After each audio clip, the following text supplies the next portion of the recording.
Nitin Srivastava joins us now from Delhi. Hey Nitin, good to have you with us. I was going to ask you how much it cost, but I just read, so 145 million bucks. What does India hope to get out of this? Country that has extreme poverty. I think more than 700 million Indians don't have access to a toilet.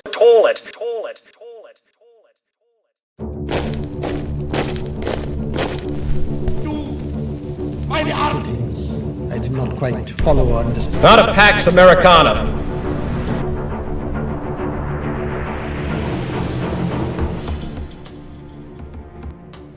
ISRO has always been more concerned with helping India's space program and other state goals than competing with other space organizations around the world. It has made a lot of progress in space technology and research by focusing on its skills and top goals that matter. This has helped it become a key player in the field of space.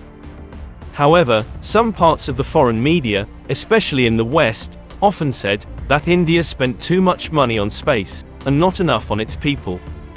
Take a look at this short clip. India's space agency will launch a spacecraft designed to boldly go where no Asian nation has gone. Thank you for being on the programme. There is a huge debate about a country like India investing so much in space. Well, I think as recognised by India, the space technology is a very powerful one and a very important one if a country is going to progress. And I think they've recognised this and they make the investment. They've been very clever about their investment because they used to buy their satellites, they used to buy their equipment, but gradually they've transferred that over to manufacturing it themselves. It is commendable that the guest had such an informed perspective on the subject that he was able to speak rationally about India's space endeavour. On the other hand, the news broadcaster did not appear to grasp the substantial advantages that come with having a space organisation in a country such as India. She continued by questioning whether there is evidence to support the notion that space programs have a substantial effect on the general economic growth and development of a country. But what evidence is there to show that countries that have really pushed forward in terms of their space programs have seen, an economic benefit? Well, I can offer the news reporter a long list of examples in which ISRO has benefited India. Telemedicine. It's a system that links rural and outlying regions of India to experts in the country's major cities. Patients in outlying regions have gained access to medical specialists they might not have had before. Disaster management. India was able to monitor and respond to natural disasters, such as floods and earthquakes, thanks to Indian Space Research Organization. Agriculture. Better agricultural practices can have multiple advantages for a nation, including boosting the livelihoods of its own citizens and generating foreign currency through exports. Crop forecasting. ISRO's satellites provide data on land and crop patterns, which are used to forecast crop yields and provide early warnings about potential crop failures due to weather events such as drought or floods. Precision farming. ISRO's satellite imagery is used to identify specific areas of land that require irrigation or fertilizers, helping farmers to optimize their resource usage and maximize their crop yields. Soil mapping. ISRO's satellite data is used to map soil types and their nutrient content, which helps farmers make informed decisions about crop selection and fertilizer application. Weather monitoring. ISRO's weather satellites provide real-time data on weather patterns, which is used to predict and respond to weather events that can impact crops, such as heavy rainfall or heat waves.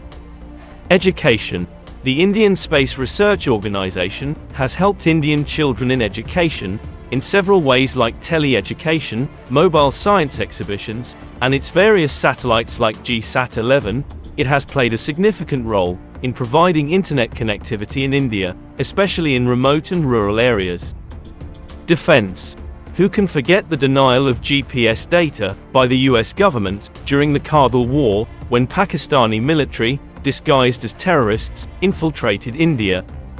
This was actually a driving force behind the development of India's Navik, as satellite systems controlled by foreign governments are not guaranteed in hostile situations. ISRO and DRDO have contributed to India's defense by advancing its missile systems and providing numerous technologies. Moreover, it is possible that the news reporter could develop seizures after discovering that India's lunar mission has found water on the moon's surface. The United States had spent a substantial amount of money on moon missions, including manned missions, satellite missions, and lunar rover missions, etc. However, it was not until October 2008 that India's Chandrayaan-1 mission, which cost less than $50 million, discovered water on the moon, with the help of an instrument on board the Chandrayaan spacecraft called Mini-SAR, which was developed by NASA. In fact, India's Chandrayaan project paved the way for additional scientific exploration and experimentation to be conducted by NASA on the moon. The Lunar Reconnaissance Orbiter, which has a price tag of over $500 million, and the Lunar Crater Observation and Sensing Satellite, which has a price tag of $80 million, are two of the most notable examples.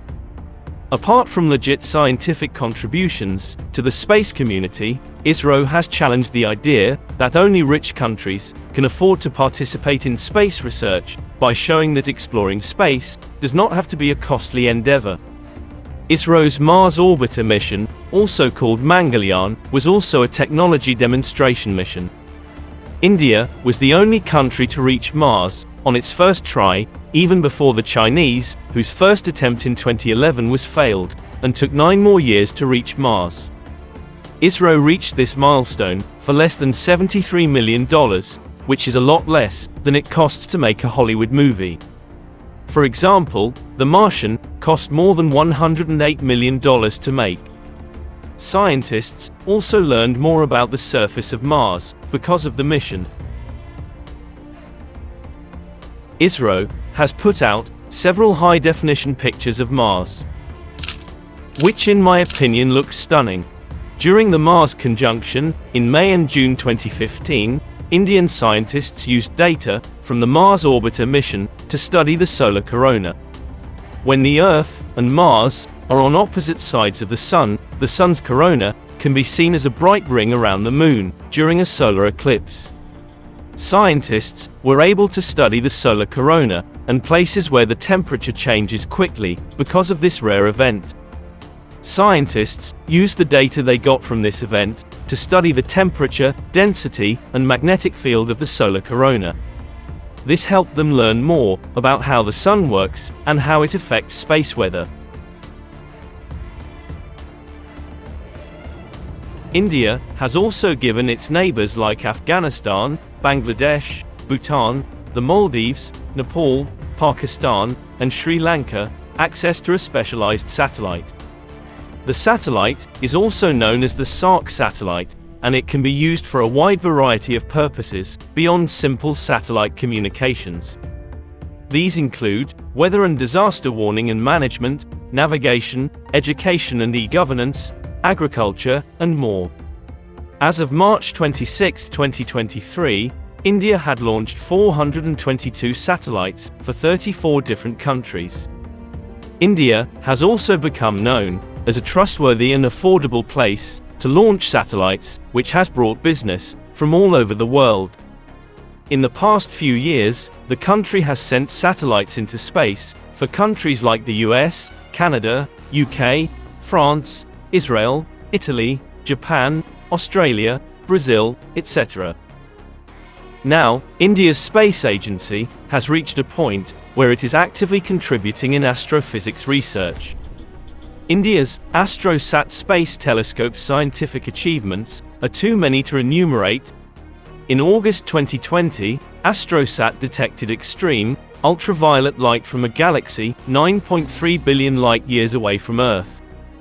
It has also witnessed the emergence of black holes.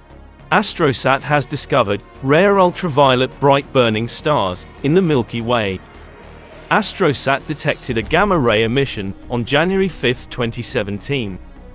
It was unclear whether this incident was related to the gravitational wave signal detected by LIGO on January 4, 2017. From the black hole merger event, AstroSat helped in differentiating the two events.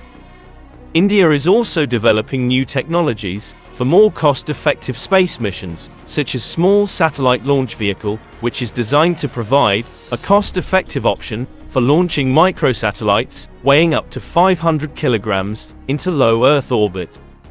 I can point out more accomplishments of ISRO, such as the India's reusable launch vehicle, which has successfully performed its autonomous landing.